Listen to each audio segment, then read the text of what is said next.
Chapter 24. The world's largest dune system claim, a monumental cock-up by Trump International Golf Links, Scotland. Not far from the Trump golf course stands a plaque which reads, quote, Trump International Golf Links, Scotland was conceived and built by Donald J. Trump and officially opened on July 10, 2012, encompassing the world's largest dunes, the Great Dunes of Scotland. Mr. Trump and his architect, Dr. Martin Hawtrey, delicately weaved these magnificent golf holes through this unparalleled 600-acre site running along the majestic North Sea. The unprecedented end result is, according to many, the greatest golf course anywhere in the world, exclamation point, end quote. It is only 76 words, and yet it tells us so much about the man.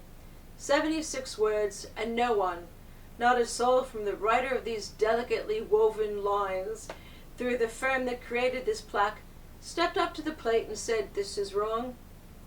Architect Dr. Martin Hawtrey will be thrilled to be memorialized as the creator of the links in the world's largest sand dune system. I can practically picture him and Donald now, riding camels, stopping at the occasional oasis and eating figs while on their journey through these massive dunes.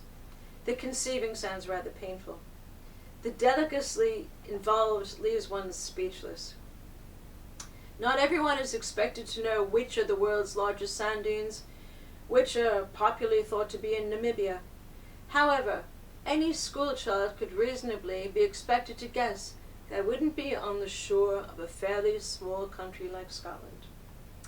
Despite having the big fat brain Trump continuously tells us he has due to his superior genes, no doubt the world's largest genes, he either wrote this on the back of an Adderall packet and demanded the plaque be created, or he approved of it. Who at Trump would dare create such a thing on their own initiative? The Great Dunes of Scotland do not exist, save in the mind of one Donald Trump. Not even the presence of the distinctive, tasteful Trump family crest can save this disaster of a plaque. No one would create such a monstrous monument to ignorance without Trump's instructions. There are only a few possibilities. The people who saw this wording as it passed from idea to finished product either A, were too afraid to correct the error, B, were too uneducated to know there was a problem, C, didn't care what this would do to the Trump reputation in the eyes of the visitors, or D, wanted the orange tycoon to be a laughingstock. I rather hope option D played a part somewhere along the line, perhaps at the foundry. Options A and B may well have been relevant to Mrs. Bates. I suspect we may never know, though. Anti-Trump activists still drop by to have their photo taken with his plaque. The golfers who have just paid heavily for their round of golf and exit the clubhouse, where coffee and sandwiches for four can cost about £80, it's said, are no doubt delighted so much attention to detail has been applied. What Freud would have made of Trump's preoccupation with size? Everything seems to need to be the biggest with him, not least the giant flagpole at Many and the one in Florida. In Florida, a multi-million-dollar lawsuit was brought by Trump over his desire to have a flagpole far higher than planning permission allowed. He claimed that his human rights were being infringed, poor darling.